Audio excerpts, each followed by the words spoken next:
بیت کوین چیه؟ بیت کوین اولین ارز دیجیتال غیر متمرکز در دنیاست و به سکه‌های دیجیتالی گفته میشه که از طریق اینترنت مبادله میشن.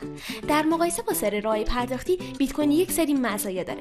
به طور مستقیم و با استفاده از اینترنت مبادله میشه، نیازی نیست بریم بانک، کارمزد کمتری پرداخت میکنیم و همه جا میتونیم بهش دسترسی داشته باشیم. حسابمون مسدود نمیشه و هیچ پیش نیاز یا محدودیت قانونی براش وجود نداره.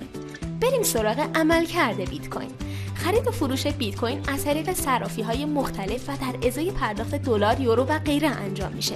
این بیت کوین ها رو میتونیم توی کیف پول شخصیمون، روی کامپیوتر یا موبایلمون ذخیره کنیم. انتقالش هم به سادگی فرستادن یه ایمیله. با بیت کوین همه چی میشه خرید.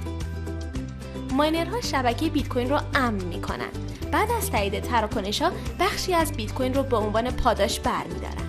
بعد از تایید تراکنش‌ها و بعد از اینکه ماینرها پاداششون رو دریافت کردن، تراکنش‌ها توی دفتر کل عمومی ثبت میشه.